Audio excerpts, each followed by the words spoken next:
It's the Habs versus the Blue Jackets. Look at the exhaust coming out of Honda Civic before the game. Holy crap. The dash lights are definitely on, but the big storyline tonight, of course, oh yes, is the return of Mario Armia, who for some reason just looks like he's shining on the bench like an angel sent from heaven. Elvis gets the start for Columbus. Montembeault gets the start for the Canadiens. What could go wrong? Let the games begin. We're underway. Lots of pressure. In the opening minute from Montreal, Caden Goulet rings one off the post, and we're not even a minute in. But for the remainder of the period, it starts to get ugly. First up, Jaden Struble makes a rare mistake, which is gonna happen, okay? He's a rookie. He gets caught trying to pinch, however, fortunately, Montembeault is there to bail him out. Struble is obviously gonna get a pass for his mistakes, but Caufield, man, did this little guy ever have a horrendous first period? He coughed up the puck not once, not twice, but 3 times in the opening 20 minutes alone. Look, I don't know what happened. I don't know if he drank too much of that non-alcoholic wine, but he definitely had a buzz going early on, just saying. The first period comes to an end with the shots on goal being 13-9 in favor of Columbus, and off to the second period we go. Lots of excitement in this one.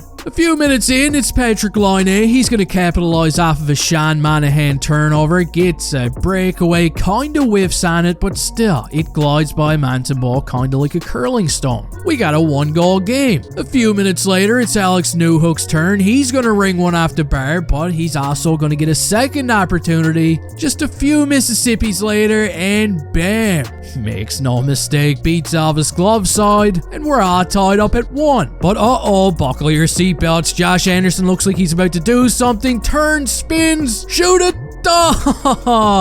Jeez, you know what? If Josh Anderson doesn't be careful, he's soon going to score a goal. A couple of minutes later, it's the Jackets' turn. They're going to pounce on yet another Habs turnover. Werenski finds Voronkov. Voronkov finds Chinakov. That's what I like to call him. And boom. China's got his 3rd goal of the season. It's a 2-1 game. Until something beautiful happens. Remember how Caufield had a little too much to drink during the first period? Well, he's starting to feel good again. He looks a little less tipsy in the second. Slavkovsky's going to spring Dvorak on a 2-on-1. He takes a shot, digs the puck out, and our little bundle of joy beats Elvis for his 7th goal of the season. Not bad. This line would also have a monstrous shift a little later in the period. Jeez. They didn't actually score, but they did keep Columbus hemmed up in their own zone for what felt like 25 minutes. It was sick.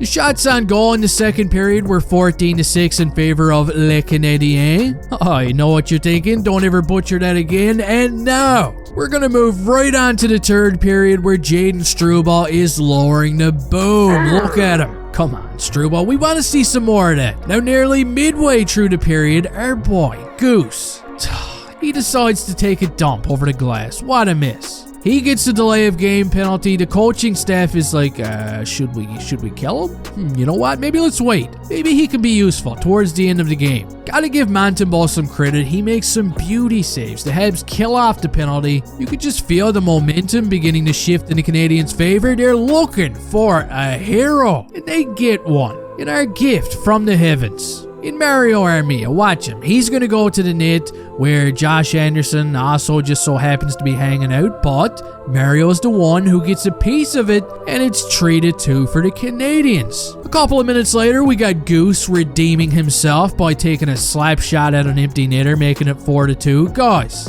Elvis has left the building. You knew I was going to say 4-2 is your final score. The shots on goal was 31-28 in favor of Montreal. 3 scouts from the Edmonton Oilers were at this game. Maybe it was to scout Montembeault, maybe it was to scout some Blue Jackets players, but all I know is they all left the game hypnotized by Mr. Mario Armia. But that's going to do it for today's game review. You can let me know what you thought about this one down in the comment section. Please cross-check that like button right on the numbers, and hey, I'll see you next time.